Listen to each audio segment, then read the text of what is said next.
Hello guys, welcome to my YouTube channel. तो आज हम एक नए टॉपिक रेशियो एनालिसिस के साथ F7 का पेपर का एक बहुत इंपॉर्टेंट टॉपिक रेशियो एनालिसिस करेंगे। बच्चों, ये रेशियो एनालिसिस जो टॉपिक है सबसे ज़्यादा इंटरेस्टिंग मैं कहूँगा ये टॉपिक है। अगर आप देखें प्रैक्टिकलिटी इस चैप्टर की, अगर आप इस पेपर की प्रैक्टिकलिटी देखेंगे तो आप कहेंगे कि सर हमारे को तो मज़ा आ गया, यही पेपर है जो हमारे को करने में सबसे बेस्ट लगा अभी तक। बट रेशियो एनालिसिस यहाँ पे ना कुछ बच्चों को जहाँ पे दिक्कत आती है वो होता है एनालिसिस पार्ट में। बच्चों, मैं ये कहूँगा आज हम ACCA बनेंगे, एक दिन हम सब ACCA बनेंगे। तो हम ACCA बनने के बाद क्या नॉर्मल रेगुलर अकाउंटिंग करेंगे? क्या हमारे को कोई हायर करेगा, बहुत अच्छे अच्छे करोड़ों के पैकेजेस देगा सिर्फ नॉर्मल अकाउंटेंसी करने के लिए, नॉर्मल बुक्स मेंटेन करने के लिए? नहीं बच्चों, हमारे को पैसा जो मिलेगा वो मिलेगा एनालिसिस में, वो मिलेगा इंटरप्रिटेशन में। हमारे को जितना भी हम अपने माइंड की एप्लीकेशन, अपने माइंड का यूज करेंगे, पैसा वही बनेगा बच्चों। तो आज देखते हैं रेशियो एनालिसिस का टॉपिक और समझते हैं ये है क्या। बहुत इंपॉर्टेंट क्लास रहेगी रेशियो एनालिसिस की, आज पहली क्लास है। बहुत ध्यान से सुनना, बहुत इंपॉर्टेंट टॉपिक है। पेपर में पक्का पक्का 20 मार्क का सेक्शन सी में क्वेश्चन आता है बच्चों। ध्यान रखना, ये टॉपिक तो आपको सबसे ज़्यादा फोकस में रखना है और इसके क्वेश्चन सबसे ज़्यादा प्रैक्टिस करना है आपको। ठीक है बच्चों, अब शुरू करते हैं रेशियो एनालिसिस। तो सबसे पहले आप मेरे को एक बात बताओ, ये हम कर क्यों रहे हैं? बहुत सारे नंबर्स हैं हमारे पास, बहुत सारे नंबर है, 1 2 5 7 8 10। बट क्या इन नंबर से मेरे को कुछ समझ आता है? नहीं। मेरे को अगर इन नंबर की सेंस में लेकर आना है इसको, to make sense of number, अगर मेरे को इन नंबर्स की सेंस बनानी है, इस नंबर को सेंस में लेकर आना है कि समझ आ सके, इसलिए मैं करता हूं रेशियो एनालिसिस। और एनालिसिस ना बच्चों हमेशा यूजलेस होगा, किसके बिना? कंपैरिजन के बिना। It is useless without comparison. It is useless without comparison. आप मुझे एक बात बताओ, मैं बोलूं मैं 1 लाख कमाता हूँ, तो आप बोलोगे ठीक है। मैं बोलूँ बताओ ना कैसा है, आप बोलोगे सर कैसे बताऊं? हम, मेरे को क्या पता 1 लाख आप जहाँ रहते हो, आप जहाँ काम करते हो, और लोग जितना कमाते हैं मुझे थोड़ी पता है। मैं कैसे बोल दूं 1 लाख सही है गलत है? मान लो बच्चों, मैं रहता हूँ एक ऐसी जगह जहाँ पर 1 लाख रुपए में सिर्फ, मान लो कि एक ब्रेड आती है, एग्जाम्पल है, 1 लाख रुपए में सिर्फ ब्रेड आती है और मैं 1 लाख रुपए कमाता हूँ। तो क्या मैं कुछ कमा पा रहा हूँ? क्या मेरी इनकम कुछ है? ये एग्जाम्पल है बच्चों से। और एक जगह मैं रहता हूँ जहाँ पे मतलब लोगों का पूरा घर चल सकता है लैविशली 10,000 में, और वहां मैं 1 लाख कमाता हूँ। तो हाँ सर आप अच्छा कमा रहे हो। हमारे को ये पता कैसे चला कि मैं अच्छा कमा रहा हूँ या मैं बेकार कमा रहा हूँ? ये पता चला वहां की इनकम से, वहां के एक्सपेंडिचर से। कितना एक्सपेंड करना पड़ रहा है, कितना वहां पे लोगों की इनकम है, इस चीज से हमारे को पता चला कि हमारे नंबर्स में, हमारी जो फिगर्स है उसमें सेंस कितनी है, उसमें अच्छाई या बुराई कितनी है। रेशियो का मतलब तो बच्चों सिंपल ही होता है। रेशियो का मतलब तो कुछ नहीं है, it is numerator upon denominator. It is numerator upon denominator. Ratio में तो कुछ ऐसा खास है नहीं, बट जब रेशियो की एनालिसिस होती है, that is the only thing that we have to master on to. तो अब हम देखते हैं बच्चों कंपैरिजन। कंपैरिजन की बात करी, कंपैरिजन भी बच्चों काफी चीजों में हो सकता है, बट मैं प्रोमिनेंट एग्जांपल्स लेता हूं लाइक विद इंडस्ट्री डेटा। मान लो कि मैं 1 लाख कमाता हूँ और मेरे ही पोस्ट के जो लोग हैं वो कमाते हैं 2 लाख। तो मेरी इनकम अच्छी है बुरी? आप कहोगे सर ऑब्वियसली बुरी है। भाई जहाँ पे आपकी एज के लोग 2 लाख कमा रहे हैं वहां आप 1 लाख कमा रहे हो, भाई आप तो पीछे हो उनसे। तो एक कंपैरिजन हो गया इंडस्ट्री डेटा के साथ, और एक हो गया पास्ट डेटा के साथ। पास्ट में कितना कमाते थे? भाई मैं बोलूं मैं पास्ट में 20,000 कमाता था, अब मैं 1 लाख कमा रहा हूँ, तो मेरे पास से कंपैरिजन करा जाए, मान लो मैं 1 साल पहले 20,000 कमाता था, अब 1 साल बाद में 1 लाख कमा रहा हूँ, तो मेरे पास से अगर मैंने कंपैरिजन करूँ तो मैं बहुत अच्छा अर्न कर रहा हूँ, 5 गुना हो गई मेरी income. This is the comparison बच्चों जो हमारे को इस चैप्टर में प्राइमरीली करना होगा। अब हम धीरे धीरे करके एक एक टॉपिक समझेंगे और चीजें देखेंगे कि उनको ट्रीट कैसे करनी है, उनको समझना कैसे है। बच्चों हम सबसे पहले मूव करेंगे प्रॉफिटेबिलिटी रेशियोज के साथ। प्रॉफिटेबिलिटी रेशियोज,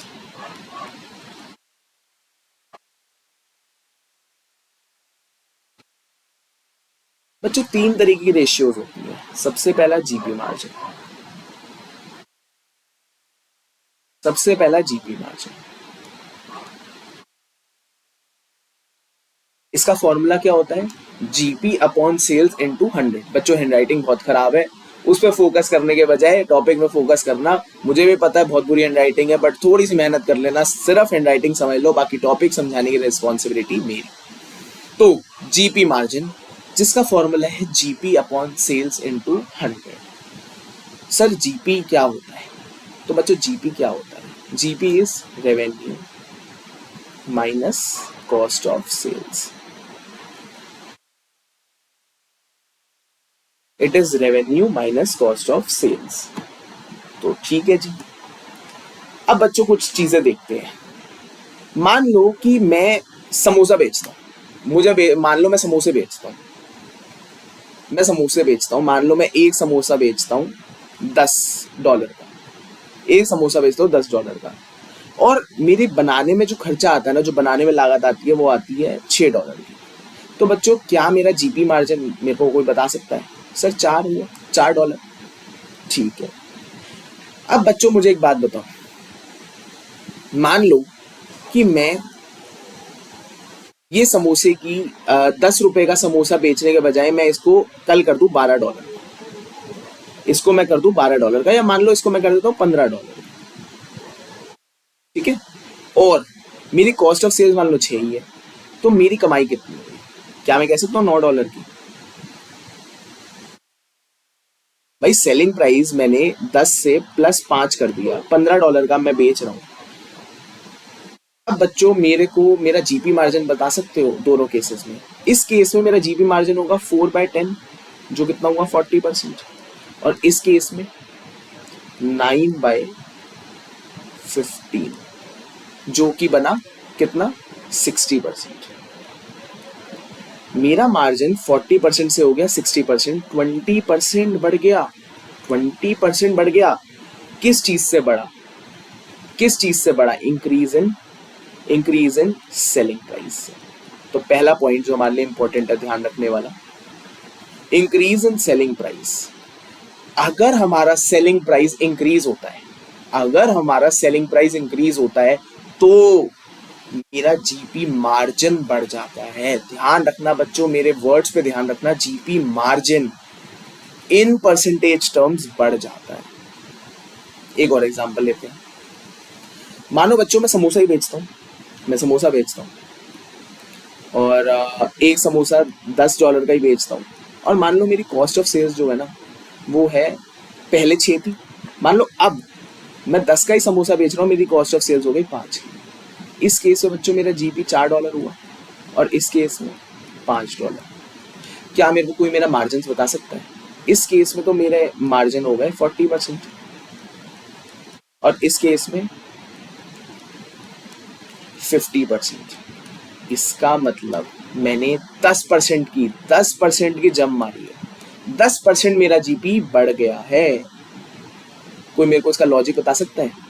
बिल्कुल, अरे सर अब तो हम मास्टर हो गए, अब तो हम मास्टर हो गए हैं। Second point sir, decrease in cost of sales, decrease in cost of sales, जिसकी वजह से सर हमारा जीपी मार्जिन बढ़ जाता है, हमारा जीपी मार्जिन इस वजह से बढ़ जाता है सर। अच्छा जी, तो बच्चों आप तो हो गए हो बहुत होशियार, ये 2 पॉइंट्स आपने निकाल लिए हैं। अब एक और चीज समझना मेरे साथ, छोटी सी एग्जांपल दूंगा बच्चों कंफ्यूजन क्या होती है। मान लो सर हम जो है वो, मान लो मेरी पहले मैं 100 समोसे बेचता था, मैं 100 समोसे बेचता था पहले, 100 समोसा बेचता था। अब मैं बेचता हूँ 150। और कितने में? वही $10 में बेचता था एसपी। और मेरा कॉस्ट प्राइस कितना है? कॉस्ट ऑफ सेल्स मेरी थी $6 की बच्चों, ठीक है। तो अगर मैं 100 समोसे बेचूं $10 पे तो मेरे रेवेन्यू कितना? $1000 भाई, 100 इंटू 10। और इसमें से अगर मैं कॉस्ट ऑफ सेल्स हटा दूं जो कितनी बनी? 100 इंटू 6। तो मेरा क्या मैं कह सकता हूँ $400 क्या आ गया? $400 का मेरे पास $400 का जीपी आ गया, ठीक है बच्चों, ध्यान रखना जीपी आया। अब मैं 150 बेचता हूं तो मेरा रेवेन्यू क्या मैं कह सकता हूं? 150 इंटू 10, 1500। और कॉस्ट ऑफ सेल्स कितनी हुई? 150 इंटू 6, ये मेरा बना $900। मेरा जीपी कितना आ गया बच्चों? मेरा जीपी आ गया $600। अरे सर, हमारा जीपी बढ़ गया इस केस में, wow, but it is not a wow thing. ये वाओ थिंग नहीं है बच्चों। जीपी तो बढ़ा है, जीपी तो बढ़ा है, बट क्या जीपी मार्जिन बढ़ा है? लेट्स चेक बच्चों। $400 की सेल, $400 की सेल $1000 के रेवेन्यू पे 40%। और इस केस में $600 का जीपी, $600 का जीपी $1500 के रेवेन्यू पे कितना हुआ? ओ उड़ी बाबा, ये क्या हो गया सर? ये तो 40% सेम। ये क्या हुआ? यहाँ तो बढ़ रहा है बट मार्जिन तो बढ़ा नहीं। बच्चों मार्जिन ऐसे थोड़ी बढ़ जाएगा, मार्जिन तो परसेंटेज टर्म्स में है, एब्सोल्यूट टर्म्स में जीपी बढ़ने की बात नहीं होती है।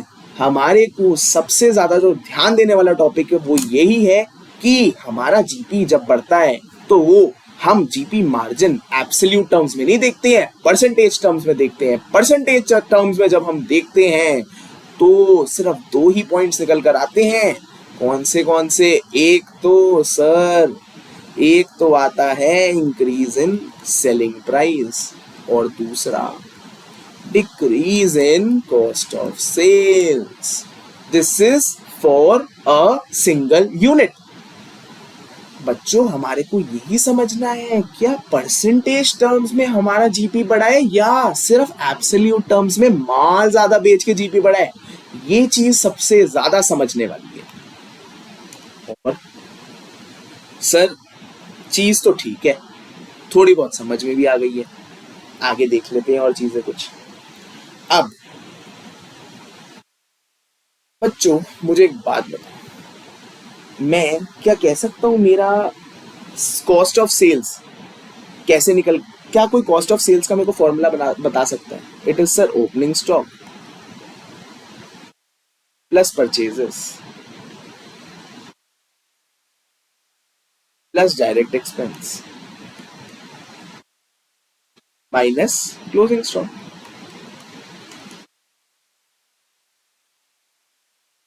बच्चों अब मुझे बताओ, मैं मेरी कॉस्ट ऑफ सेल्स में परचेजेस मेरी कॉस्ट ऑफ सेल्स को बढ़ाती है, परचेजेस मेरी कॉस्ट ऑफ सेल्स को बढ़ाती है। अगर मैं किसी भी तरीके से अपनी परचेजेस कम कर देता हूं, फॉर एन एग्जांपल मैं आपको देता हूं, चेंज इन सप्लायर। मान लो मैं एक सप्लायर से आलू लेता था $6 में, अब मैं दूसरे सप्लायर से आलू ले लेता हूँ $5 में।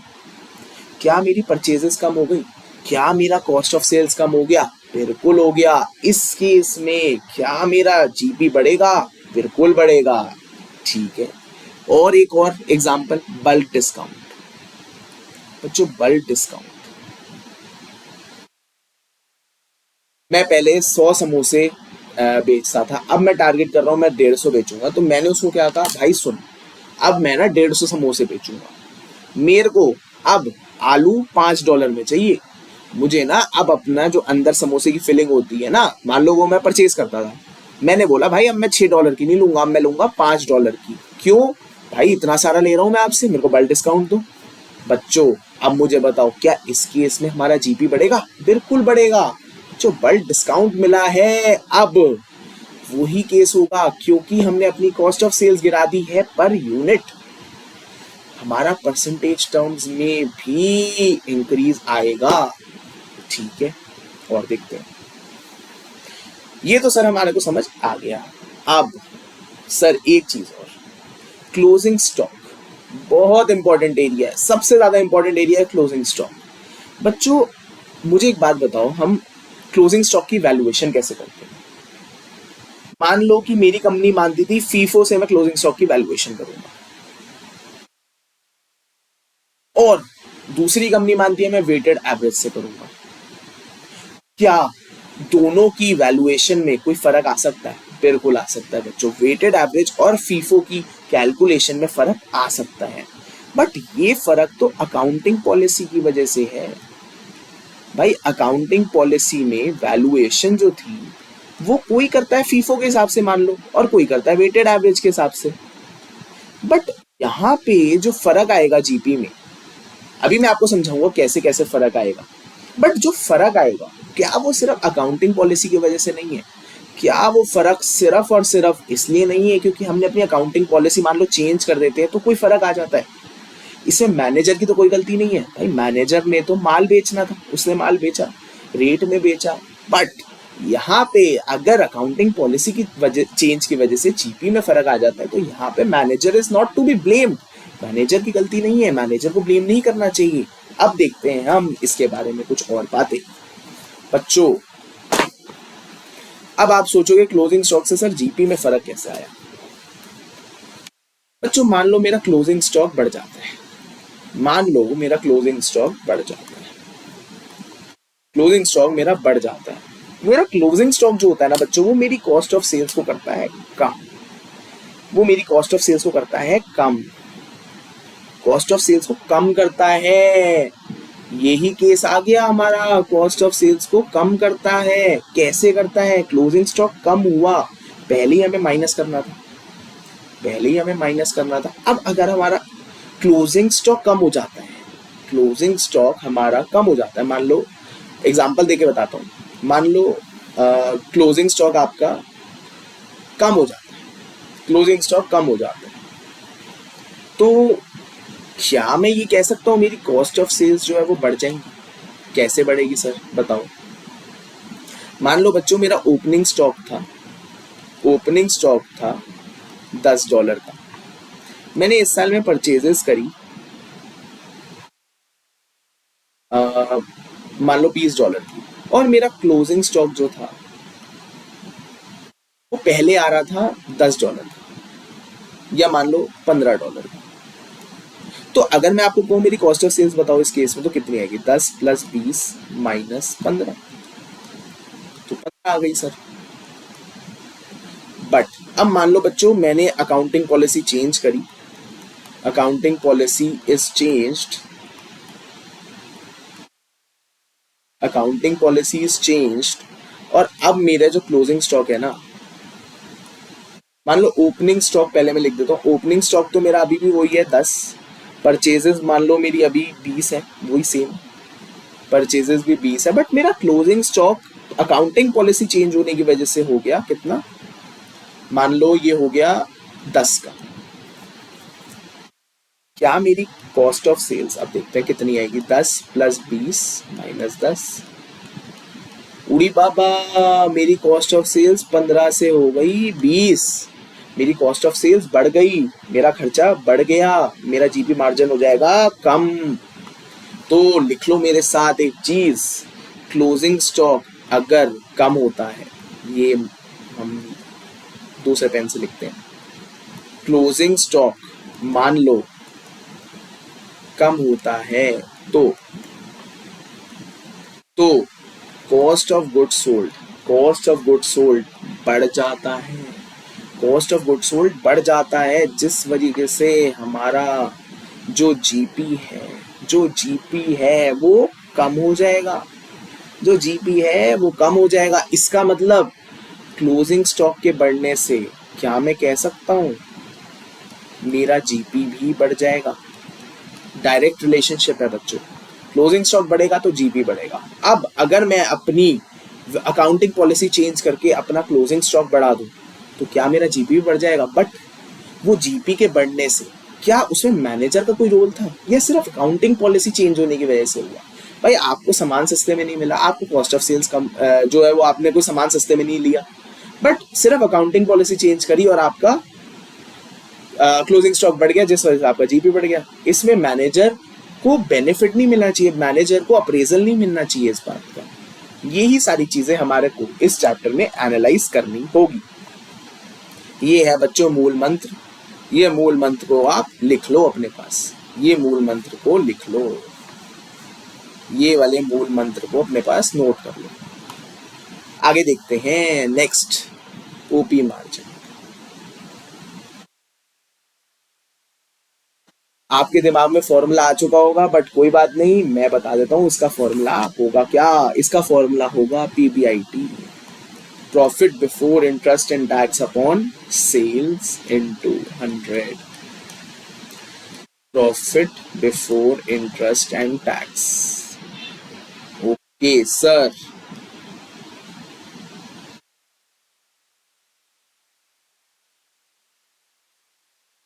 Profit before interest and tax. तो सर ये भी देख लेते हैं क्या है बच्चों। ओपी मार्जिन क्या होता है। ओपी मार्जिन इज बेसिकली जब हम हमारे ग्रॉस प्रॉफिट में से ऑपरेटिंग एक्सपेंसेस हटा देते हैं, ऑपरेटिंग एक्सपेंसेस हटा देते हैं। whenever we remove operating expenses from gross profit we arrive to PBIT और ऑपरेशनल प्रॉफिट। और ऑपरेशनल प्रॉफिट इसको हम ऑपरेशनल प्रॉफिट भी कहते हैं। ठीक है सर। अब बच्चों मुझे एक बात बताओ, क्या मैं ये कह सकता हूं मेरे ऑपरेटिंग मार्जिन को चेंज करने के लिए सबसे ज्यादा रिस्पॉन्सिबल कौन होगा। क्या जीपी होगा। जीपी तो ऊपर निकल कर आ गया, ऑपरेटिंग एक्सपेंसेस को चेंज करने वाला है ऑपरेटिंग एक्सपेंस। बच्चों सबसे इंपॉर्टेंट चीज मार्जिन।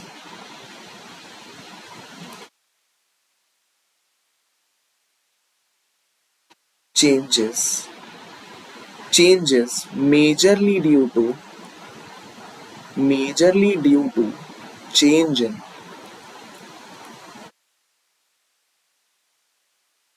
in क्या changes majorly due to change in operating expenses। हमारे ऑपरेटिंग एक्सपेंसेस में चेंज होने की वजह से, ये ऑपरेटिंग एक्सपेंसेस में चेंज होने की वजह से हमारा ऑपरेटिंग मार्जिन चेंज हो जाता है। अब हमारे ऑपरेटिंग एक्सपेंसेस क्या क्या हो सकते हैं सर। एक हो सकता है आर-एन-डी। भाई मान लो आपने कोई आर-एन-डी रिसर्च एंड डेवलपमेंट का खर्चा करा है, कोई एडमिन कॉस्ट है, कुछ डिस्ट्रीब्यूशन कॉस्ट है, मार्केटिंग कॉस्ट है। बच्चों आजकल के बिजनेस सिनेरियो में ये कॉस्ट बहुत प्रोमिनेंट है। हमारा बिजनेस एवर इवॉल्विंग है, समझो आप, हमारा बिजनेस एवर इवॉल्विंग है। अगर हमें चेंजेस को कोप अप करना है तो हमारे को क्या करना पड़ेगा, रिसर्च करनी पड़ेगी, रिसर्च एंड डेवलपमेंट करनी पड़ेगी नए नए प्रोडक्ट्स की। भाई रिसर्च एंड डेवलपमेंट करनी पड़ेगी नए नए प्रोडक्ट्स की अगर हमारे को मार्केट के चेंजेस के साथ अडेप्ट करना है तो।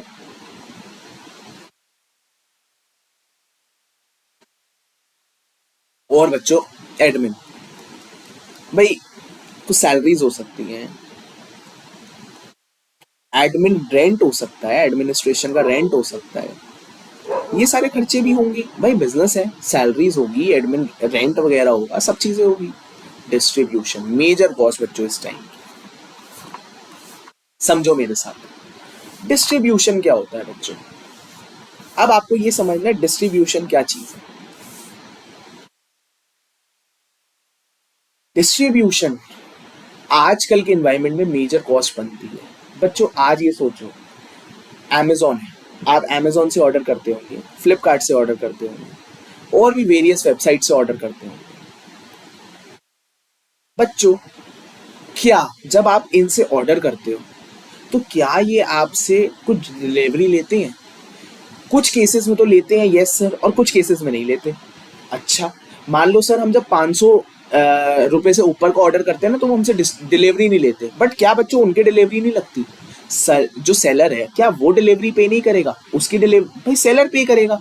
उस केस में सेलर की रिस्पॉन्सिबिलिटी है डिलीवरी पे करना। भाई डिलीवरी जब सेलर का पार्ट बन जाता है तो वो एक बहुत मेजर खर्चा आ जाता है डिस्ट्रीब्यूशन का अपने सब बायर्स के लिए। बायर्स को जब हम डिस्ट्रीब्यूशन का खर्चा उठाते हैं, अपना सामान डिस्ट्रीब्यूट करते हैं, किसको? बायर्स को। उस केस में हम डिस्ट्रीब्यूशन एक्सपेंस बेयर करते हैं, और ये भी एक मेजर एक्सपेंस है। कुछ कंपनीज के लिए ये बहुत मेजर एक्सपेंस होता है। और मार्केटिंग, मार्केटिंग के बिना तो बच्चों आजकल कोई भी कंपनी नहीं चल सकती। जब तक आप अपने प्रोडक्ट को मार्केट नहीं करोगे, तब तक कौन आपके बारे में जानेगा और कौन आपके प्रोडक्ट को खरीदेगा? तो marketing is also a very important and very major part of operating expenses. अब बच्चों ये सारे इतने भारी भारी खर्चे जब हमारे बेचारे नन्हे मुन्ने से जीपी में से माइनस हो जाएंगे, तो भाई हमारा ऑपरेटिंग प्रॉफिट हो जाता है कम। जीपी तो कह रहा है भाई मेरी क्या गलती, बट अगर कैरी ऑन इफेक्ट देखते तो जीपी का भी इफेक्ट होता है। भाई जीपी कम है तो ऑपरेटिंग भी तो कम आएगा। बट अगर हम सिर्फ ऑपरेटिंग एक्सपेंसेस को कंपेयर कर रहे हैं, ऑपरेटिंग मार्जिन को कंपेयर कर रहे हैं, तो मेजरली जो चेंज होगा वो होगा ऑपरेटिंग एक्सपेंसेस की वजह से। तो यहाँ पे आपको एक ही चीज का ध्यान रखना है, ऑपरेटिंग एक्सपेंसेस,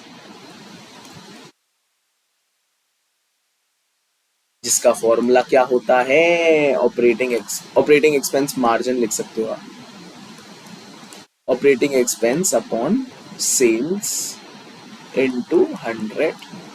भाई ऑपरेटिंग एक्सपेंसेस ज्यादा होंगे तो ऑपरेटिंग मार्जिन कम आएंगे। भाई ऑपरेटिंग एक्सपेंस ज्यादा होंगे तो ओपी मार्जिन जो है वो कम आएगा, और ऑपरेटिंग एक्सपेंस जो है वो हमारे कम हुए तो ऑपरेटिंग मार्जिन ज्यादा आएगा। बिल्कुल ठीक है सर, हमारे को समझ आ गया है, तो आगे करवाओ। ठीक है जी, आगे बढ़ते हैं। बच्चों तीसरा होता है हमारा नेट प्रॉफिट मार्जिन। इसका formula net profit upon sales into 100। Net profit upon sales into 100। ठीक है बच्चों, तो ये हमारी प्रॉफिटेबिलिटी की कुछ रेशियोज हैं। अब कुछ और रेशियोज भी देखते हैं, जो है asset turnover ratio. Asset turnover ratio. Sir ये एसेट टर्नओवर रेशियो क्या है, हमारे को ये बताओ। ठीक है जी, अच्छा इसका फॉर्मूला होता है turnover upon time, turnover upon assets, net assets. यहाँ पे भी आप वर्ड ऐड कर सकते हैं नेट एसेट। इसका क्या मतलब हुआ सर? भाई इसका मतलब तो सिंपली ये हुआ, हाउ एफिशिएंटली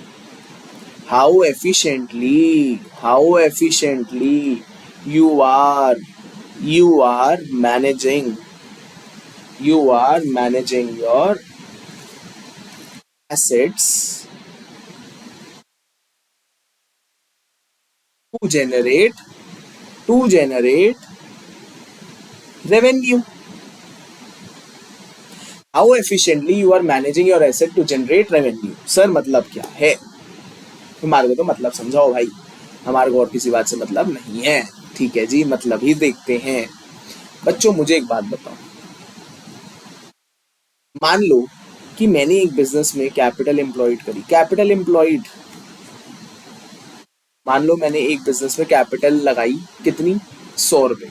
एग्जाम्पल लो, सीधा सीधा 100 रुपए की, $100 की कैपिटल लगाई। मान लो अब मैंने जो ईयर एंड पे रेवेन्यू जनरेट करा वो करा मान लो $300। तो मेरी एसेट टर्नओवर रेशियो ATR जो है वो आ गई 300/100। तो हमारी ये रेशियो आ गई 3 टाइम्स। सर इसका मतलब क्या है? इसका मतलब बच्चों ये है, I was able to generate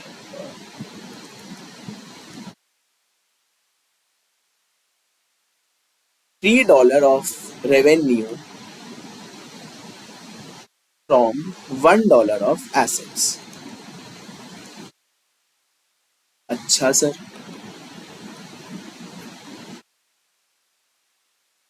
ठीक है, इसका मतलब मेरा $1 जहां लगता है, $1 जब मैं लगाता हूं तो मैं इससे $3 की सेल जनरेट कर लेता हूं। अब बच्चों मान लो मेरे ही जो कॉम्पिटिटर हैं वो, उनकी ATR रेशियो आती है मान लो 5 टाइम्स। इसका मतलब क्या है? इसका मतलब क्या है कि वो $5 का रेवेन्यू जनरेट करते हैं फ्रॉम $1 ऑफ एसेट्स। इसका मतलब वो 5 गुना रेवेन्यू जनरेट कर लेते हैं, 5 गुना, 5 टाइम्स रेवेन्यू जनरेट कर लेते हैं $1 के एसेट से। एसेट से, अपने एसेट से 5 गुना की सेल्स जनरेट कर लेते हैं। अब बताओ बच्चों बेटर कौन हुआ? मैं जो $3 की सेल जनरेट कर पाता हूँ $1 ऑफ एसेट से, या जो $5 की रेवेन्यू जनरेट कर पाते $1 ऑफ एसेट से? तो आप भी कहोगे सर हम बेवकूफ नहीं है, हमारे को भी पता है $5 जो जनरेट कर पा रहा है $1 से वो ज्यादा बेटर है। भाई आप तो अपनी कैपिटल को ढंग से यूज ही नहीं कर रहे। वो अपनी कैपिटल को देखो ना किस तरीके से यूज कर रहा हो, तो 5 गुना सेल जनरेट कर रहा है, आप सिर्फ 3 गुना कर पा रहे हो। भाई हमें आपको पैसा नहीं देना, हम आपको पैसा नहीं दे रहे, हम तो उसको पैसा देंगे जो 5 गुना हमारे पैसे को, 5 गुना सेल जनरेट करेगा हमारे पैसे से। आप तो 3 गुना ही कर पा रहे हो। तो भाई ये होता है ATR का फंडा। How efficiently you are managing your assets, how efficiently you are managing your assets to generate revenue. भाई मैं अपने एसेट्स को किस तरीके से मैनेज करता हूँ, अपने पैसे, अपनी मशीनरी, अपनी कैपिटल किस तरीके से मैनेज करता हूँ, जब मैं इससे सेल्स कितने टाइम कर पाता हूँ। This is all about ATR। अब बच्चों मूव करेंगे एक बहुत बहुत बहुत इंपॉर्टेंट रेशियो की तरफ, जिसका नाम क्या है? वेरी इंपॉर्टेंट लिख लो पहले, very important, return on capital employed.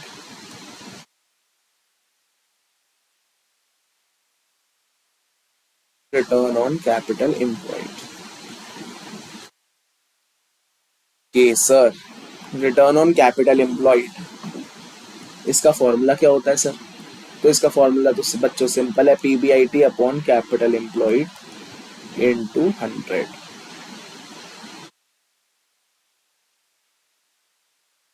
अच्छा sir, PBIT upon capital employed into 100। ठीक है सर, अब हमारे को समझा दो भाई ये कैपिटल एम्प्लॉयड निकलेगी कैसे? आपने पहले भी कैपिटल एम्प्लॉयड के बारे में बात करी, तब तो बताया नहीं, बट अब हम कैपिटल एम्प्लॉयड के बारे में बात करते हैं। कैपिटल एम्प्लॉयड होती क्या है? तो capital employed is total assets minus current liability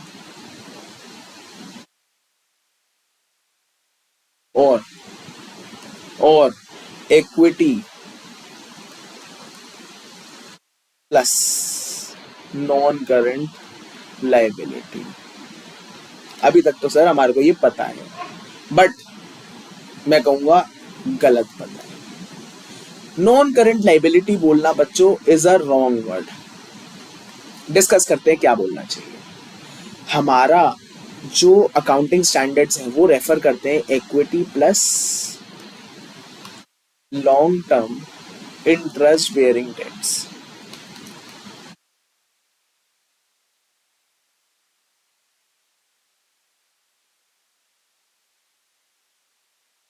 long term interest bearing debts ये आने चाहिए हमारी कैपिटल एम्प्लॉयड में।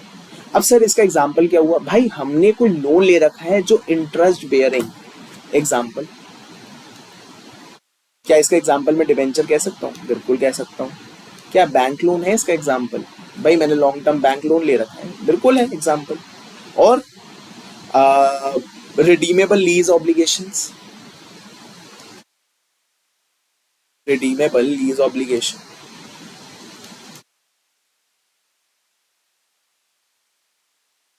जो हमारी लीज ऑब्लिगेशंस होती हैं, और रिडीमेबल प्रेफरेंस शेयर।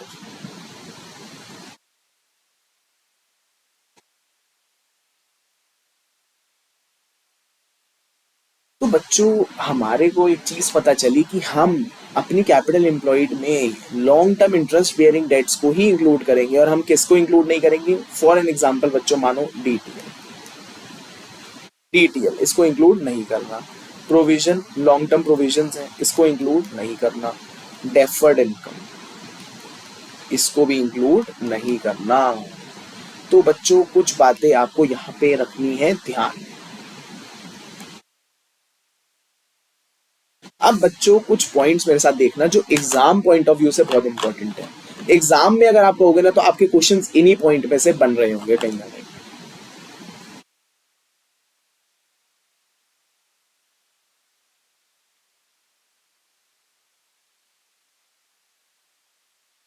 तो यहाँ पे लिख लो इंपॉर्टेंट पॉइंट्स,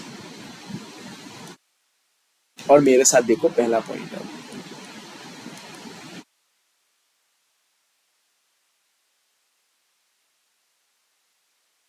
पहला पॉइंट बच्चों मेरे साथ देखो। मान लो बच्चों कॉस्ट मॉडल से मेरी कंपनी शिफ्ट कर रही है, कॉस्ट मॉडल से मेरी कंपनी शिफ्ट कर रही है किसकी तरफ? रीवैल्यूएशन मॉडल की तरफ। मैं अपनी कंपनी के एसेट्स को रीवैल्यू कर रहा हूँ। तो बच्चों मेरे को इस बात से बताओ होगा क्या? होगा क्या? सोचो, अपने माइंड की एप्लीकेशन लगाओ। हमारा जो ये होता है ना आरओसी, उसका फॉर्मूला होता है पीबीआईटी अपॉन कैपिटल एम्प्लॉयड। और कैपिटल एम्प्लॉयड को मैं ये भी कह सकता हूं, it is total assets minus current liability. ठीक है भाई, मैं अपने एसेट्स को रीवैल्यू कर रहा हूं, मैं अपने एसेट्स की वैल्यू को रीवैल्यू करके बढ़ा रहा हूं। मेरे टोटल एसेट्स में क्या होगा? इंक्रीज आएगा।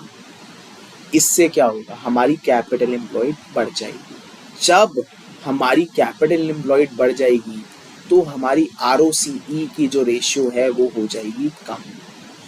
भाई डिनोमिनेटर बढ़ रहा है, ये क्या करेगा? ये रिटर्न ऑन कैपिटल एम्प्लॉयड को कर देगा कम। हमारे को बुक्स में देखकर क्या लगेगा कि भाई इनकी तो आरओसीई कम हो रही है, बट हमारे को ध्यान देना है कि कहीं रीवैल्यूएशन तो नहीं है कंपनी में, कहीं रीवैल्यूएशन तो नहीं हुई जिसकी वजह से कैपिटल एम्प्लॉयड बढ़ गई और हमारा आरओसीई कम हो गया। क्या इसमें मैनेजर की कोई गलती है?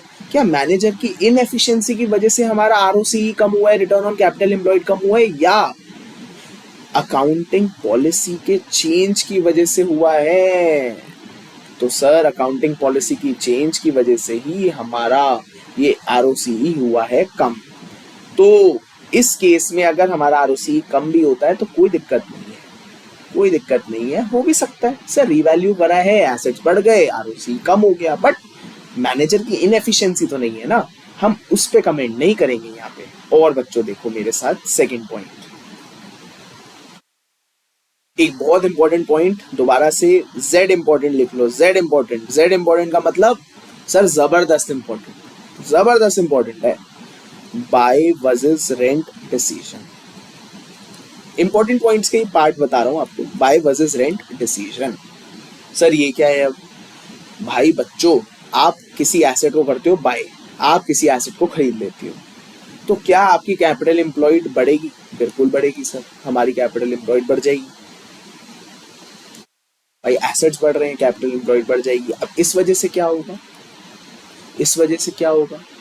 हमारी ROCE, return on capital employed, हो जाएगी कम। तो बच्चों ये सारी चीजें हमारे को ध्यान में रखकर चलनी है। अब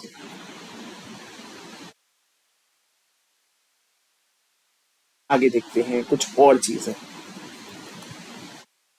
ये पॉइंट को बच्चों लिखो Z, Z important, Z Z important, Z Z important, सबसे ज्यादा इंपॉर्टेंट। अब सर जेड एड का मतलब बताओ? जरूरत से ज्यादा इंपॉर्टेंट। जेड जेड इंपॉर्टेंट है, जरूरत से ज्यादा इंपॉर्टेंट। क्या है इसका मतलब सर? आरओसी के ना बच्चों कुछ कंपोनेंट्स होते हैं, आरओसीई के दो कंपोनेंट्स हैं। क्या सर? एक बार करके बताओ। करके दिखाता हूँ। ऑपरेटिंग मार्जिन और एसेट टर्नओवर रेशियो।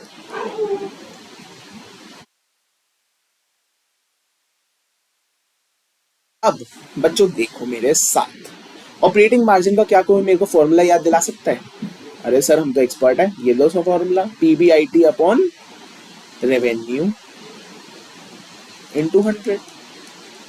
और अब क्या कोई मेरे को एसेट टर्नओवर रेशियो का फॉर्मूला याद दिला सकता है? बिल्कुल दिला सकते हैं sir, revenue upon capital employed या नेट एसेट्स। अच्छा सर, अब बच्चों ये दोनों को अगर मैं मल्टीप्लाई कर देता हूँ, यार रेवेन्यू और रेवेन्यू कट गया, आंसर क्या आया? पीबीआईटी अपॉन कैपिटल एम्प्लॉयड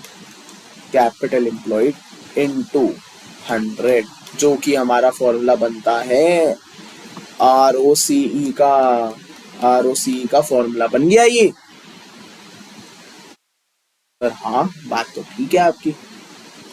अब बच्चों पेपर में जो क्वेश्चन आएगा ना, वो आपको आएगा, ऑपरेटिंग मार्जिन भी दे रखी होगी, आरओसीई भी दे रखी होगी, एसेट टर्नओवर रेशियो भी दे रखी होगी, और आपको कहेगा एनालाइज करो। भाई आरओसीई को एनालाइज करने का सबसे बेस्ट वे क्या है? उसके कंपोनेंट्स को एनालाइज करना। तो these are the components of ROCE. These are the components of ROCE. हम अगर इसके कंपोनेंट्स को एनालाइज करते हैं तो हमें पता चला कि भाई फॉर्मूला तो इनको मल्टीप्लाई करके बना। अब अगर हम इनके कंपोनेंट्स में कमी ढूंढ ले, इनके कंपोनेंट्स में इनके कम होने का, ज्यादा होने का रीजन ढूंढ ले, तो क्या हम आरओसीई को भी, रिटर्न ऑन कैपिटल एम्प्लॉयड को भी एनालाइज नहीं कर सकते? बिल्कुल कर सकते हैं। तो हमारी एनालाइजेशन का इंपॉर्टेंट पार्ट बनेगा क्या? ओपी मार्जिन और एसेट टर्नओवर रेशियो। अब बच्चों नेक्स्ट पॉइंट ये है हमारा रिटर्न ऑन इक्विटी।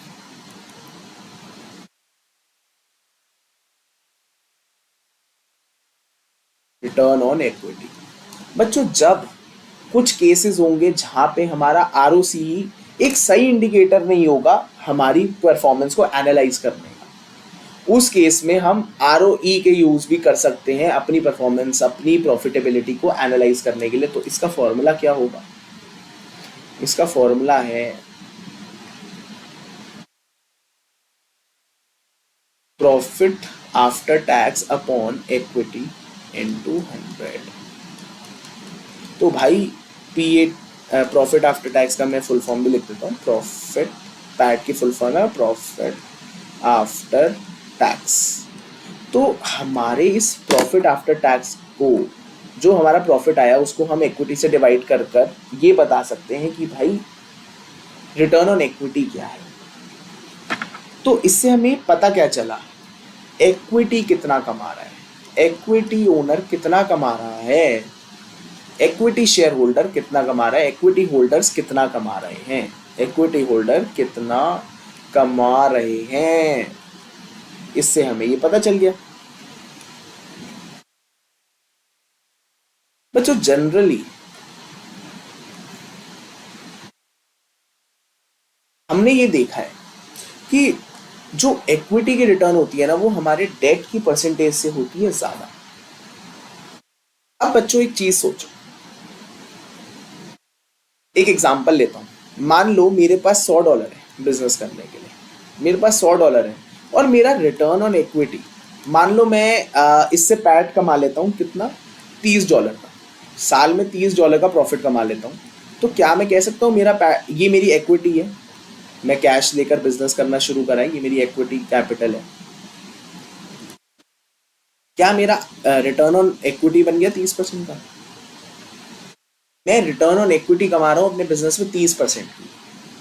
मानो बच्चों मेरे पास अब मैं सोच रहा हूं कि भाई मेरे पास पैसे हैं कम, क्यों ना एक काम करा जाए, क्यों ना एक काम करा जाए और बैंक से बैंक से लोन ले लिया जाए, बैंक से लोन ले लिया जाए। मान लो मैं बैंक से 100 रुपये ही लोन ले लेता हूँ एट 6% पर एनम, तो मेरे को साल में बैंक को कितना देना है, $6। और इससे मैं कमाऊंगा कितना भाई, 100 से मैं कमाऊंगा $30 और, तो मेरी टोटल अर्निंग कितनी हो गई, 30 प्लस 30, ये हो गया 60। इसमें से मैं माइनस कर देता हूँ मेरा इंटरेस्ट जो कि है कितना, $6 का। तो भाई मेरी अर्निंग हो गई $54, मेरी अर्निंग हो गई $54। अब अगर मैं कहूँ मेरा आरओई कितना आता है, आरओई कितना आता है, तो क्या मैं ये कह सकता हूँ कि भाई $54 मैं कमाता हूँ $100 की इक्विटी पे, मेरी आरओई की परसेंटेज बढ़ गई, मेरा रिटर्न ऑन इक्विटी बढ़ गया। अब मैं $100 पे ही $54 कमा रहा हूँ, 54% हो गया मेरा ROE, return on equity. Equity share holders और खुश हो गए। This is called, it is called financial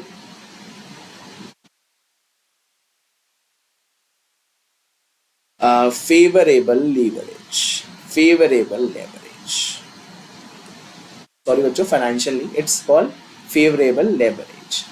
भाई मैं अपने बिजनेस से ही आराम से 54% की रिटर्न ऑन इक्विटी कमा रहा हूँ, तो लोन ने मेरे को हेल्प करी और पैसा कमाने के लिए। इसी तरीके से बच्चों, अब बट कुछ सिचुएशन होती है जहां पे हमारे को पोजीशन को एनालाइज करना होता है। बच्चों यहाँ पे डेट लेकर मेरी रिटर्न ऑन इक्विटी तो बढ़ गई, बट मानो कोविड आ गया, कोविड आ गया, भाई मेरी कोई सेल नहीं, कोई भी सेल नहीं हुई। मान लो मेरी सेल हुई कितने की, मेरी सेल हो पाई मानो कि $9 की सेल हो पाई, $9 की, मेरे मतलब $9 में profit before interest and tax कमा पाया। इसमें मैंने जो है वो मान लो इंटरेस्ट पे कर दिया, टैक्स को इग्नोर कर देते हैं, इंटरेस्ट पे कर दिया मैंने $6, भाई सिर्फ डॉलर बचा, $3 अपॉन 100, $3 अपॉन 100 कितना बना, 3% की आरओई। मेरी आरओई बहुत गिर गई। This means debt is cheap, debt is cheap, but it is risky. Debt cheap तो होता है बट रिस्की भी होता है, आपको लेकर डूब सकता है। अब इस केस में मानो मेरे पास डेट नहीं होता, मानो मेरे पास डेट नहीं होता तो मेरा कोई इंटरेस्ट नहीं आता, तो मेरी आरओई कितनी होती, 9/100 की, जो होती 9%। सिर्फ और सिर्फ इस डेट, इस इंटरेस्ट कंपोनेंट की वजह से मेरी आरओई गिर गई 3% पर, 6% का फॉल आ गया। तो debt is cheap but risky, ये हमारे को पॉइंट याद रखना है। अब आगे देखते हैं।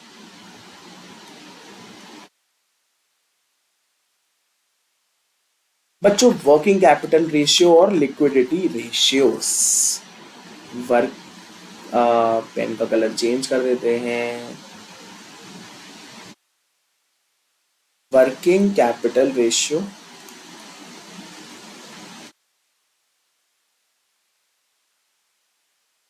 और लिक्विडिटी रेशियो।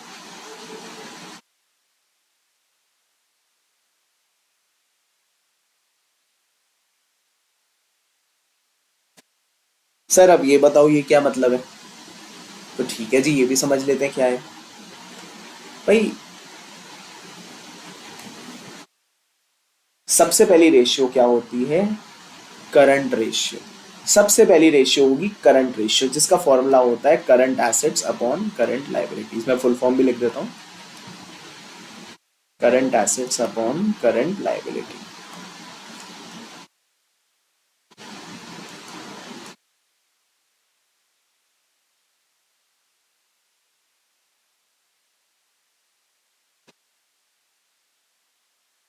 तो बच्चों ये रेशियो बताती क्या है, ये रेशियो क्या बताती है, हमारे करंट एसेट्स करंट लाइबिलिटी के रिस्पेक्ट में कितने टाइम्स हैं, कितने गुना है। मतलब मान लो कि मेरे टोटल करंट एसेट्स है $100 के और मेरी टोटल करंट लाइबिलिटी है $50 की, तो भाई मेरे पास ना अपनी करंट लाइबिलिटी को कवर करने के लिए 2 गुना एसेट्स हैं, 2 गुना करंट एसेट्स हैं अपनी लाइबिलिटीज को, करंट लाइबिलिटीज को कवर करने के लिए। तो this gives a favourable situation. और यही मानो मेरे पास $25 के करंट एसेट्स हैं और मेरी $50 की लाइबिलिटीज है। अब मेरे पास इन $50 की लाइबिलिटीज को देने के लिए सिर्फ $25 के ही करंट एसेट्स हैं। इसका मतलब मेरी रेशियो हो गई अनफेवरेबल। तो बच्चों जनरली तो हमने ये एक इमेजिनरी सिनेरियो लिया, बट हमारे को कंपैरिजंस इंडस्ट्री डेटा, पास डेटा को देखकर ही करना होता है। और अब समझते हैं दूसरी रेशियो जो है क्विक रेशियो। क्विक रेशियो जिसका फॉर्मूला है current assets minus inventory upon current liability. ठीक है sir, current assets minus inventory upon current liability. तो क्विक रेशियो और करंट रेशियो में फर्क क्या हुआ? सिर्फ ये माइनस इन्वेंट्री करने जितना ही तो फर्क है। ये इन्वेंट्री माइनस कर दी, इसका मतलब मेरा पैसा लिक्विड कितना है। भाई इन्वेंट्री को लिक्विड नहीं माना जाता है। इन्वेंट्री कब बिकेगी, किस दाम में बिकेगी आपको तो नहीं पता, बट आपके रिसीवेबल्स हैं वो आपको पता है, वो आपका कैश है, आपके पास कैश पड़ा है वो आपको पता है, आपके पास फटाफट कैश में हो सकता है कन्वर्ट। मान लो हमारे उसी एग्जांपल में लेते हैं, $100 के आपके पास करंट एसेट्स थे जिसमें आपके पास $40 की इन्वेंट्री थी। करंट लाइबिलिटी वही है $50 की। क्या मेरी क्विक रेशियो कुछ ऐसे नहीं निकलेगी? 100 माइनस 40 अपॉन 50 जो कि आ गई 60 अपॉन 50। तो बच्चों मैं कह सकता हूँ मेरी रेशियो आ गई है 1.2। भाई इसका मतलब क्या है, मेरे पास आज अगर मैं बोलूं तो ये ₹50 की लाइबिलिटी देने के लिए सिर्फ ₹60 कैश में पड़े हैं, लिक्विड मेरे पास इतना पैसा अवेलेबल है। तो ये दिखाता है प्योर लिक्विडिटी। ठीक है जी। अब देखो मेरे पास, मेरे साथ बच्चों कभी किसी कंपनी में हाई इन्वेंट्री होती है ना, हाई इन्वेंट्री, तो माना जाता है कि they are having a lack of ability to sell, lack of ability to sell, जिस वजह से उनका ATR भी कम हो जाएगा। भाई आपके पास इन्वेंट्री हाई है,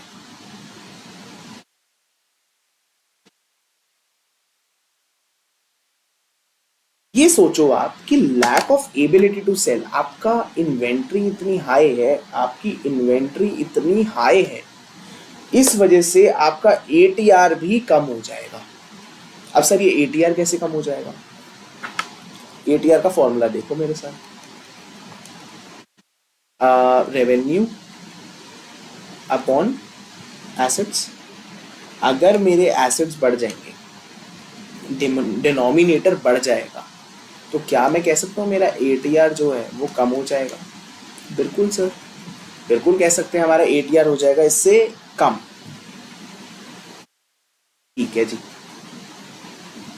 बच्चों हमारे कुछ समझने वाली चीज होती है ना, वो होता है एनालाइज करना, सेकंड इफेक्ट देखना, उसका इफेक्ट, उसके इम्पैक्ट कहाँ कहाँ पड़ रहे हैं, और वही चीज हमारा एनालिसिस का पार्ट बनती है। अब अगर मैं आपसे कहूं कि ये हाई इन्वेंट्री होना भी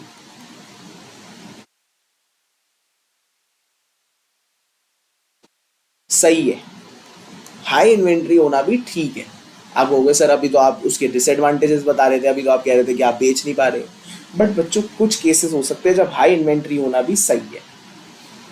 इसके कुछ एग्जांपल्स मैं आपको देता हूं। मानो कि दिस इज टू सपोर्ट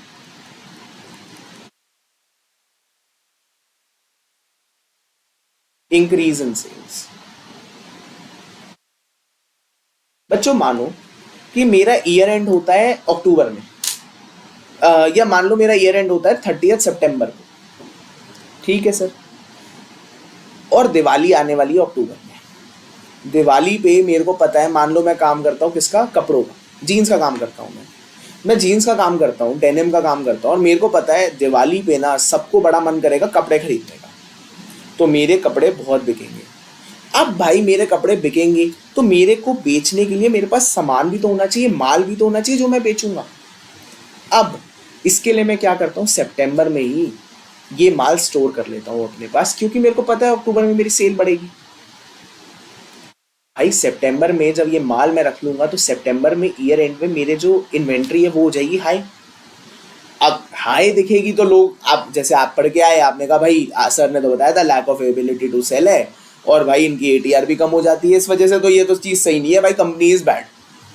तो गलत हो गया आपका आंसर। क्यों भाई, हाई इन्वेंट्री रखी, बट क्या उसके पीछे कोई सॉलिड रीजन है? मेरे को अपनी मेरी सेल्स आगे बढ़ने वाली है, उसको फोरकास्ट करते हुए मैंने आज अपनी इन्वेंट्री को बढ़ाया है, तो ये हाई इन्वेंट्री भी गलत नहीं है उस केस में। और मान लो मेरे को लगता है फ्यूचर में मेरे प्राइसेस राइज होने वाले हैं, प्राइसेस राइज होने वाले हैं, प्राइसेस होने वाले हैं राइज, प्राइसेस बढ़ने वाले हैं। अब मान लो मैं एक जीन्स जो खरीदता था $100 में, वो आगे हो जाएगी $150 की। मैं मान लो इसको पहले बेचता था $200 की, और ये आगे भी 200 में ही बिकेगी, तो मेरे मार्जिन्स कम हो जाएंगे, मेरे मार्जिन्स कम हो जाएंगे। तो इसमें मैं क्या करता हूँ भाई, पहले इसको खरीद के रख लेता हूँ, जीन्स से कोई खराब तो होने नहीं वाली, जीन्स से खराब तो होने नहीं वाली, तो मैंने कहा भाई इसको मैं पहले ही खरीद के रख लेता हूँ। और इससे मेरे को क्या होगा, जब जीन्स के प्राइसेस बढ़ जाएंगे तो मेरे ऐसा नहीं होगा कि मेरे मार्जिन्स कम हो रहे हैं उस वजह से, क्योंकि मेरे पास पहले ही जीन्स होगी जो कम रेट में मैंने खरीद रखी है, जिसकी वजह से मेरे मार्जिन्स इफेक्ट नहीं होंगे। तो इस केस में भी हाई इन्वेंट्री जस्टिफाइड होती है, ठीक है बच्चों। और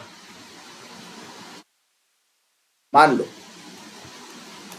लो दिवाली आने वाली है, और मैं कहता हूँ भाई मेरे को लग रहा है आगे हो जाएगी माल की shortage, I can foresee shortages, मेरे को ये जीन्स मिलेगी ही नहीं, तो भाई आज ही खरीद लो, आज ही खरीद लो, आज ही खरीद लो, हो सकता है कल ना मिले, हो सकता है कल ना मिले। तो इन केसेस में हाई इन्वेंट्री भी जस्टिफाइड हो जाती है बच्चों। अब मेरे साथ देखो, एक दूसरी रेशियो, एक नई रेशियो, थर्ड पॉइंट हमारा थर्ड रेशियो, एवरेज स्टॉक, या इसका नाम लिखते हैं पहले, इन्वेंट्री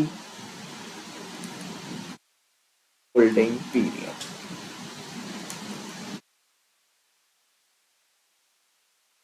इस इन्वेंट्री होल्डिंग पीरियड को समझते हैं क्या है। पहले तो इसकी फॉर्मूला देखो, average stock upon cost of sales, या एवरेज स्टॉक की जगह आप क्लोजिंग स्टॉक भी कह सकते हो, इनटू 365। बच्चों इसका मतलब देखो भाई, ईयर एंड पे मेरे पास पड़ी है मान लो $100 की इन्वेंट्री क्लोजिंग स्टॉक, और मेरा पूरे साल का कॉस्ट ऑफ सेल्स है 1000।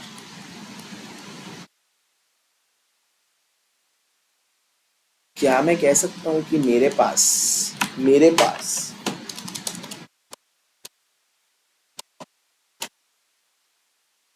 36.5 डेज की इन्वेंट्री पड़ी है भाई। 36.5 दिन अगर मैं नहीं भी खरीदता हूँ और इसी रिकॉर्ड पे इसी तरीके से मेरी सेल्स चलती रहती, तो मेरे पास 36.5 डेज की इन्वेंट्री आज ही पड़ी है। तो बच्चों हमारा क्लोजिंग स्टॉक जब बढ़ता है तो हमारा IHP, इन्वेंट्री होल्डिंग पीरियड, भी बढ़ जाता है। अब मान लो मेरे पास इन्वेंट्री इससे होकर बढ़कर हो गई $200, तो 200 अगर मैं डिवाइड 1000 करूँ इंटू 365, ये बना मेरा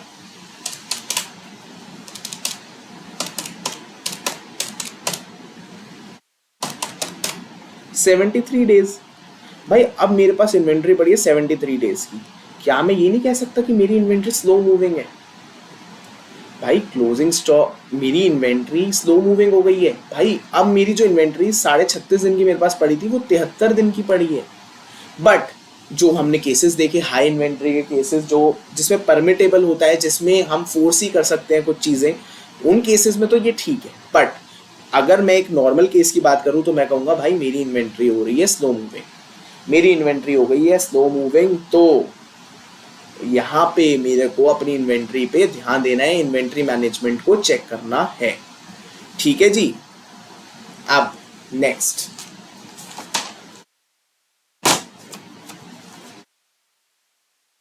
नेक्स्ट है हमारा रिसीवेबल कलेक्शन पीरियड।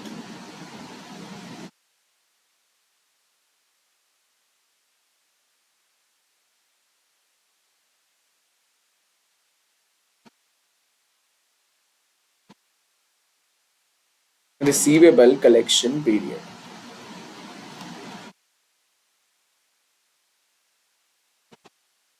मेरा रिसीवेबल कलेक्शन पीरियड, ठीक है जी। सर पहले तो इसका फॉर्मूला बता दो।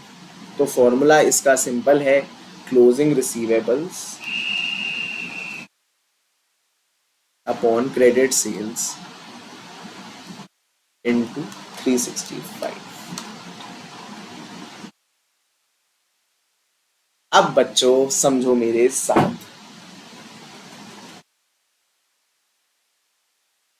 मान लो कि मेरी ईयर एंड पे जो मेरे रिसीवेबल्स थे वो थे $1,00,000, और मैंने पूरे साल में क्रेडिट सेल्स करी है $10,00,000। तो क्या मैं कह सकता हूं कि मेरा जो inventory collection receivable collection period आया वो आया 36.5 डेज का? इसका मतलब क्या है?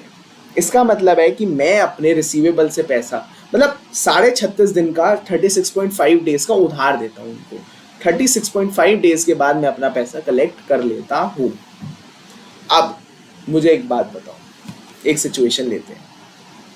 मान लो मैं अपना क्रेडिट पीरियड को एक्सटेंड कर देता हूँ, तो कर देता हूँ एक्सटेंड, और मैं कहता हूँ भाई अब ना तुम मेरे को पेमेंट दे देना 73 डेज में।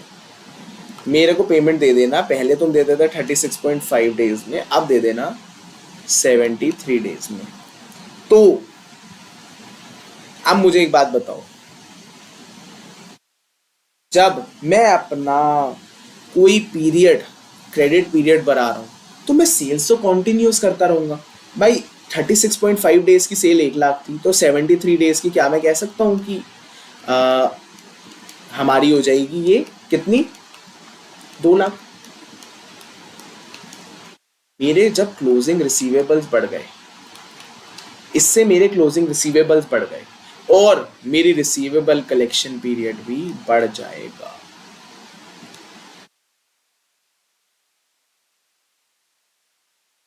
तो हम एक चीज समझ गए कि भाई हमारे अगर क्लोजिंग रिसीवेबल्स बढ़ते हैं, क्लोजिंग रिसीवेबल्स बढ़ते हैं तो हमारा क्या, रिसीवेबल कलेक्शन पीरियड भी बढ़ जाएगा।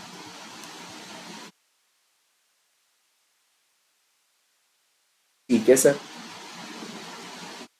अब मान लो मैं करता हूं बहुत बड़ी बड़ी credit sales at year end, मान लो मैं करता हूं कोई big credit sale at year and.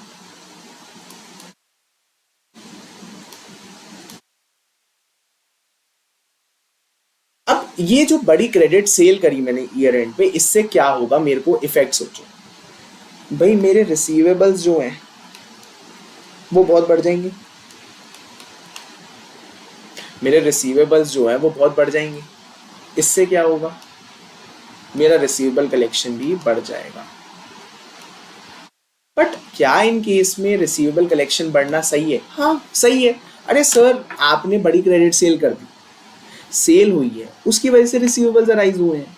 ये थोड़ी है रिसीव भाई। आप देखो बच्चों, रिसीवेबल कलेक्शन पीरियड का कम होने का मतलब है कि आप अपने रिसीवेबल्स को ढंग से मैनेज करते हो। रिसीवेबल कलेक्शन का बढ़ने का मतलब है कि आप अपने रिसीवेबल्स को ढंग से मैनेज नहीं कर पाते हो, उनसे पैसा टाइमली कलेक्ट नहीं कर पाते हो। आपका रिसीवेबल कलेक्शन का जो सिस्टम है वो बहुत खराब है। अब आपका ये रिसीवेबल कलेक्शन का सिस्टम खराब होने की वजह से आपके रिसीवेबल्स भी बढ़ जाएंगे और आपका बैड डेट का रिस्क भी बढ़ जाता है। तो बट अगर आपने कोई क्रेडिट सेल करी है, कोई बड़ी क्रेडिट सेल कर दी ईयर एंड पे, जिसकी वजह से आपके रिसीवेबल्स बढ़ गए, क्या वो ये सिग्निफाई करता है कि आपका रिसीवेबल कलेक्शन खराब है, आपका सिस्टम खराब है? या फिर वो एक नॉर्मल ट्रेड साइकिल का पार्ट है? It is just a normal trade cycle का पार्ट। तो यहाँ पे it is justified for increase in receivable collection period. तो आई होप आपको ये चीज भी समझ आई होगी। अब और देखो मेरे साथ, next payable payment period. Payable payment period,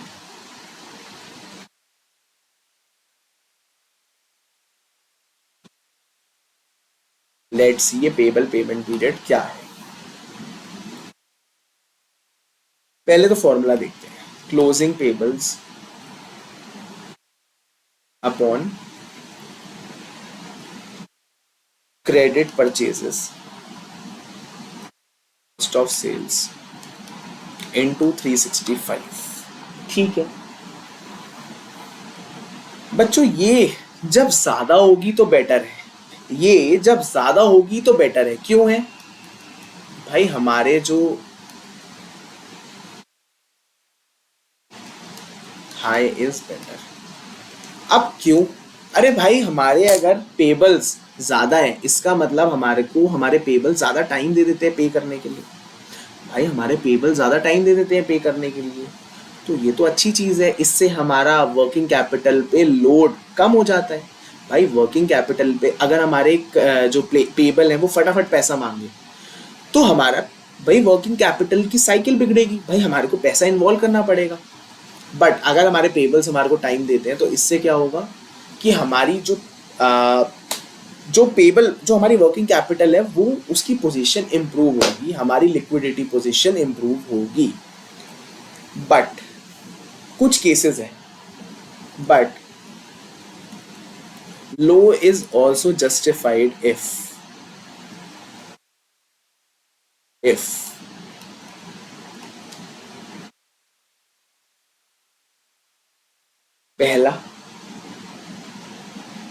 पहला डिस्काउंट रिसीव्ड। बच्चों समझो, मान लो मेरे को कोई डिस्काउंट मिलता है, मान लो मेरे को कोई डिस्काउंट मिलता है। अब इस डिस्काउंट से होगा क्या? इस डिस्काउंट से क्या होगा? मेरी परचेजेस मेरे जो पेबल्स हैं वो हो जाएंगे कम, मेरे पेबल्स हो जाएंगे कम। अब इससे क्या होगा? मेरी ये जो पेबल पेमेंट पीरियड है, पेबल पेमेंट जो पीरियड है वो भी हो जाएगा कम। भाई न्यूमरेटर कम होगा तो हमारा पेबल पेमेंट पीरियड भी तो कम हो जाएगा। अब बट क्या इसमें कोई नुकसान है? भाई हमारे को डिस्काउंट मिल गया अपने पेबल से, ये तो अच्छी चीज है। तो अगर इस केस में हमारे पेबल पेमेंट पीरियड कम भी हो जाता है, तो इट इज ऑल्सो जस्टिफाइड और टू इंक्रीज गुडविल। बच्चों मान लो मैं नया नया मार्केट में आया हूँ, मैं कहता हूँ भाई आप ना सबको 30 दिन का उधार देते हो, मेरे को आप सिर्फ 5 दिन का उधार दो, और देखो मैं आपके पैसे 5 दिन से पहले ही वापस कर दूंगा। अब आप सोचो इस केस में क्या होगा। भाई मैं उनको 5 दिन का ही उधार ले रहा हूँ, तो मेरी पेबल पेमेंट पीरियड भी जो है वो कम आएगी, मेरे को उधार नहीं मिलता। बट इससे होगा क्या? भाई वो लोग कहेंगे भाई ये तो बहुत अच्छा है, ये तो बहुत सही है, हमारे पैसे 5 दिन में ही दे देता है, बाकी सब तो 30-30 दिन में देते हैं। भाई इसको और माल दे दो, इसको डिस्काउंट दे दो, समझ रहे हो आप, इसको और माल दे दो, इसको डिस्काउंट दे दो, इसके साथ पैसे की टर्म भी ज्यादा इसकी लीनियंट कर दो। बाद में हो सकता है वो मेरे पेबल पेमेंट खुद ही मेरे पेबल वो खुद ही मेरा पीरियड बढ़ा दे, वो बोले कि नहीं सर आप 5 दिन की जगह आप हमारे को 20 दिन में भी दे सकते हो, 15 दिन में भी दे सकते हो, कोई दिक्कत नहीं है। इस केस में क्या होगा, हमारी गुडविल बढ़ रही है। जब गुडविल बढ़ रही है तो पेबल पेमेंट पीरियड अगर कम भी है, अगर सिर्फ 5 दिन का ही उधार मिलता है, पेबल पेमेंट पीरियड कम भी आ रहा है बुक्स में, तो भी ठीक है, कोई दिक्कत नहीं है, क्योंकि हमारी गुडविल बढ़ रही है। और अब बढ़ेंगे हम अपने नेक्स्ट रेशियोज की तरफ, जो टॉपिक है तीसरा, लॉन्ग टर्म सॉल्वेंसी और गियरिंग रेशियो।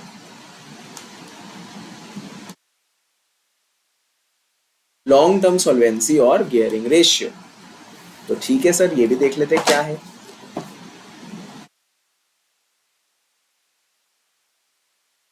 सबसे पहली होती है बच्चों हमारी debt to equity ratio, D ratio, debt equity ratio, और होती है इंटरेस्ट कवरेज रेशियो। दोनों को समझेंगे, मतलब समझेंगे, फॉर्मूला समझेंगे और आगे बढ़ेंगे। तो बच्चों डेट और इक्विटी रेशियो में दो तरीके की हो सकती है, एक होती है डेट अपॉन इक्विटी, एक का फॉर्मूला हो सकता है डेट अपॉन इक्विटी, या दूसरे का हो सकता है डेट प्लस इक्विटी।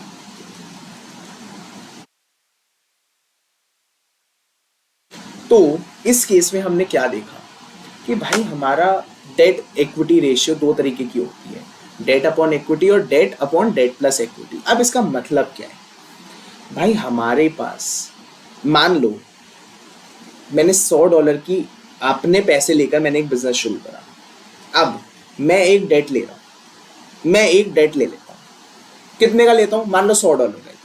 तो अब मेरी डी रेशियो, मेरी जो डी रेशियो है, क्या मैं कह सकता हूं $100 अपॉन $100 ही आ गई, जो हो गई 1। इसका मतलब जितना इक्विटी है उतना ही डेट है।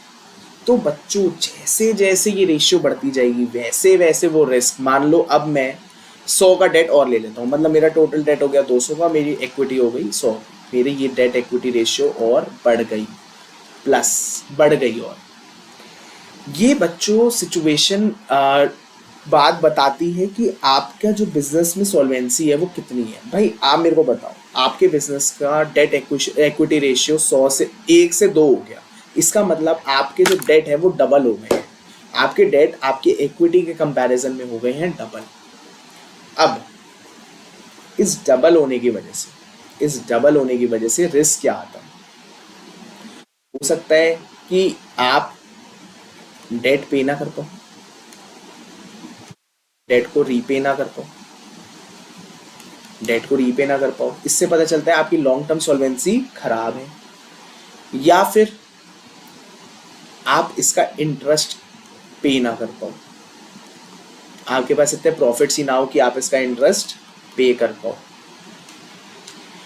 तो जैसे जैसे हमारा एक डेट का पोर्शन बढ़ता जाता है वो वैसे वैसे रिस्कियर होता जाता है बिजनेस के लिए, बट जैसे जैसे रिस्क भी बढ़ता है वैसे वैसे रिटर्न्स भी बढ़ती है। तो कुछ केसेस में जहाँ फेवरेबल लेवरेज होती है, जहाँ पे उस लेवरेज का बहुत ढंग का यूज होता है, उस डेट का बहुत ढंग का यूज होता है, तो वहाँ पे तो वो कंपनीज खूब कमाती है। बट अगर कमाई नहीं हो रही है और डेट का भार बहुत है तो वो रिस्की भी बन जाता है, बिजनेस कभी कभार इंसॉल्वेंट भी हो सकता है उस वजह से, it can be that risky.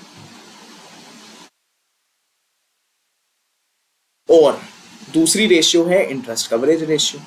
अच्छा पहले ये वाली रेशियो भी समझ लेते हैं, debt upon debt plus equity. अब ये रेशियो क्या बताती है, debt upon debt plus equity. मान लो मेरे पास 100 का डेट है और 100 प्लस 100 की, तो मेरा जो डी रेशियो बनी वो कितनी बनी, 0.5। मतलब मेरे पास टोटल कैपिटल में 50% इसको 0.5 और 50% भी कह सकते हैं। 50% जो मेरी कैपिटल है वो डेट को बिलोंग करती है। अब मान लो ये हो, मैं डेट और ले लेता हूँ और ये हो जाती है 200, तो मेरा ये नीचे हो जाएगा 200 प्लस 100, तो ये हो गया 200 प्लस 300, 200/300 जो आपका बनकर आया 66.67%। इसका मतलब भाई मेरा डेट बढ़ता जा रहा है, मेरा debt in comparison to capital employed बढ़ता जा रहा है। मेरा डेट में मेरे डेट कैपिटल में डेट का प्रपोर्शन बहुत ज़्यादा है। It is like that. ठीक है जी। अब हम समझते हैं कौन सी, interest coverage ratio. Interest coverage ratio को अब हम समझते हैं बच्चों। तो इंटरेस्ट कवरेज रेशियो का फॉर्मूला बहुत सिंपल है, कुछ भी नहीं है, it is PBIT upon interest. अब मतलब क्या है सर इसका, मतलब बताओ हमारे को। तो PBIT अपॉन, भाई हमारा इंटरेस्ट कवरेज रेशियो लिख लेते हैं यहाँ पे। Interest coverage ratio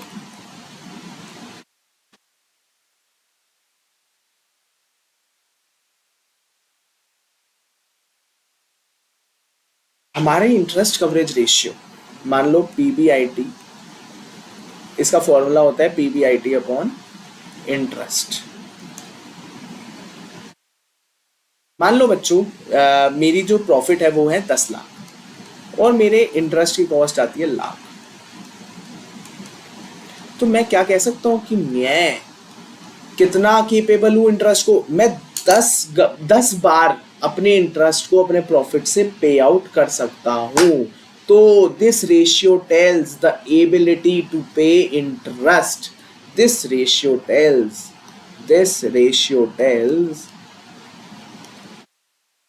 the ability to pay interest.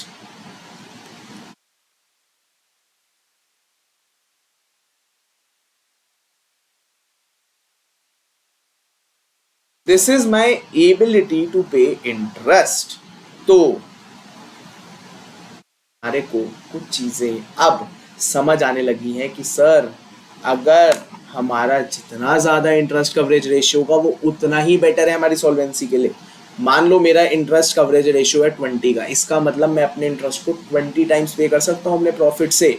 तो ये एक अच्छी सिचुएशन है, ये एक फेवरेबल सिचुएशन है मेरी कंपनी के लिए। तो एक मूल मंत्र और याद कर लो मेरे साथ, एक मूल मंत्र और याद कर लो। इफ gearing increases, जैसे जैसे डेट बढ़ता जाएगा interest coverage ratio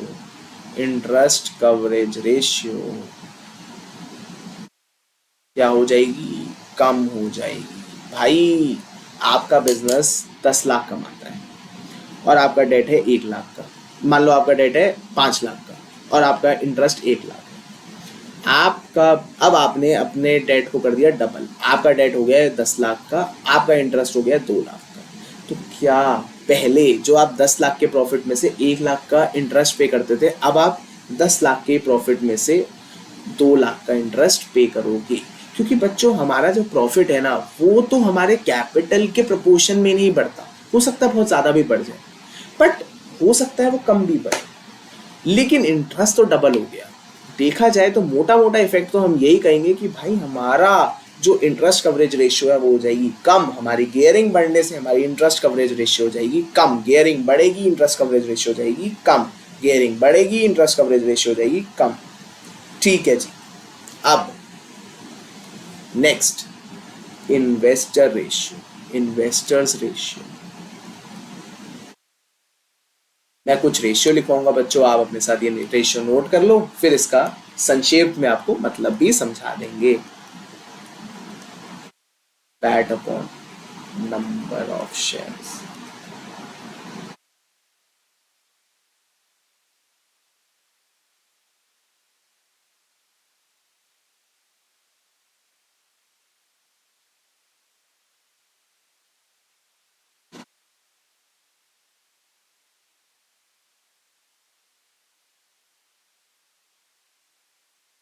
third, dividend per share.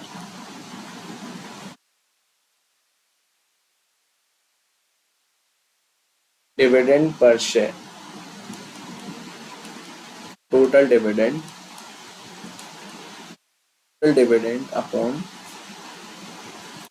Number of shares.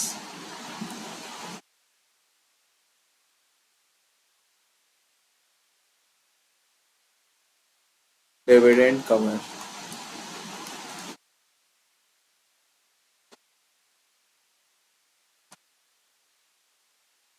EPS upon DPS. क्या मतलब है? अर्निंग्स पर शेयर अपॉन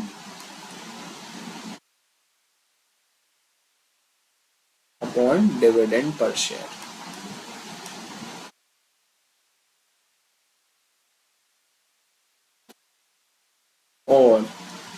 और PAT upon dividend.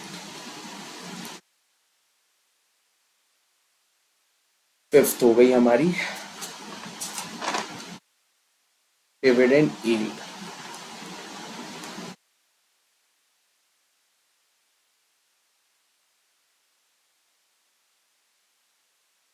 Yes upon market price पर शेयर इनटू 100। अब समझते हैं ये रेशियो क्या क्या है।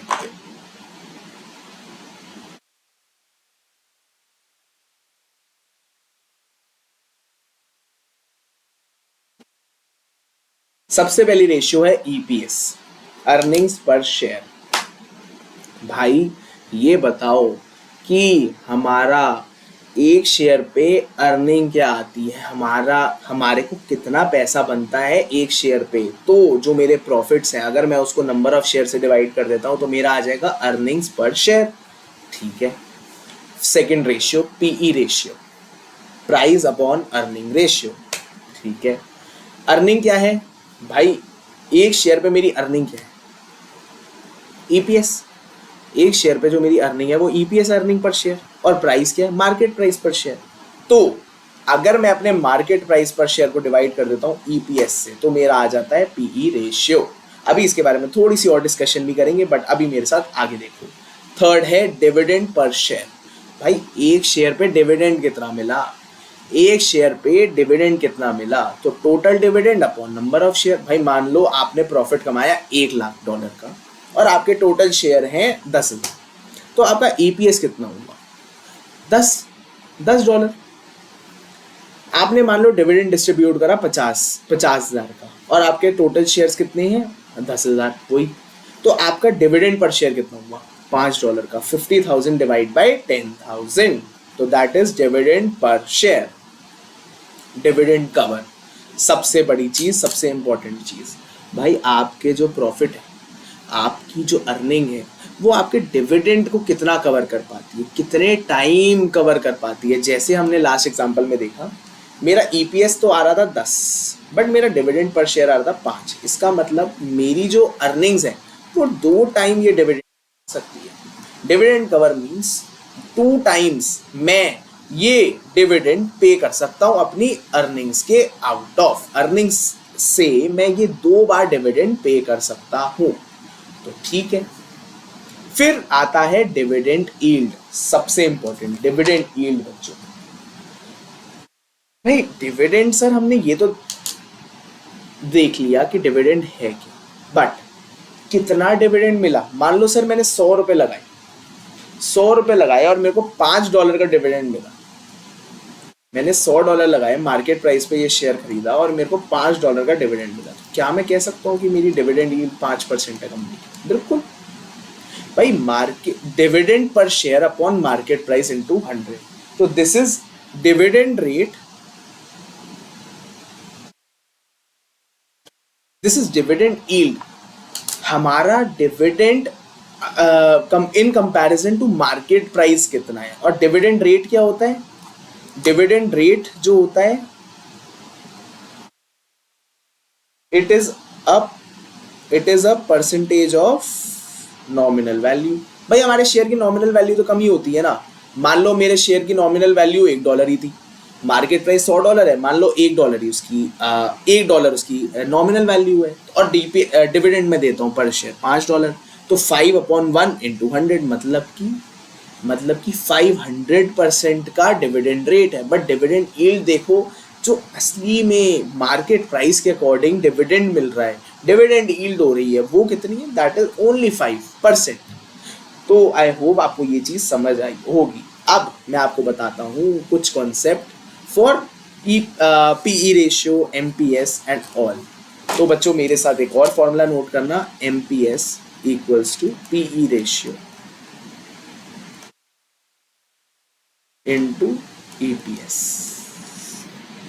तो हायर द ईपीएस, आप एक चीज लिख लो मेरे साथ, higher the EPS higher the valuation, higher the EPS higher the valuation.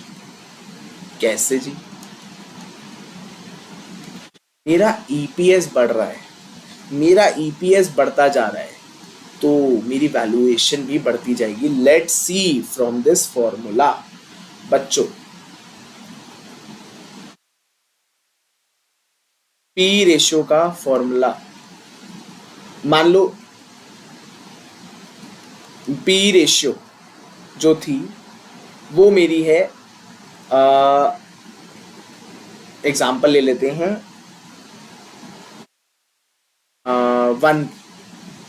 1 है मेरी पी रेशियो, और मेरा ईपीएस आ रहा था पहले 10 का। अब मान, इसका मतलब मेरे जो मार्केट प्राइस है शेयर का वो हो गया $10। $10 मेरे शेयर का मार्केट प्राइस हो गया। मान लो अब ये ईपीएस बढ़कर हो गया 20। पीई रेशियो जो है वो हमारी मान लो 1 ही रहती है, तो मेरा मार्केट प्राइस कितना हो गया, $20। मेरी वैल्यूएशन भी तो बढ़ गई। इससे हमें क्या पता चलता है, जितना ईपीएस बढ़ेगा उतनी हमारी वैल्यूएशन भी बढ़ती चली जाएगी। बच्चों रेशियो का टॉपिक यहाँ तक है। आप इन रेशियोज को रिवाइज करिएगा। कोई डाउट होता है आप मेरे से पूछ सकते हैं इस नंबर पर, या फिर कमेंट सेक्शंस में भी डाल सकते हैं। मैं आपका रिप्लाई ज़रूर करूँगा बच्चों, हो सकता है थोड़ी सी देर हो जाए बट रिप्लाई ज़रूर करूँगा। बाकी अब पेपर आने वाले हैं, थोड़ा सा ध्यान लगाइए पढ़ाई पे, पढ़ते रहिए और ज़रूर पेपर को क्लियर करके ही निकलिएगा। तो चलिए बच्चों, all the best, bye bye.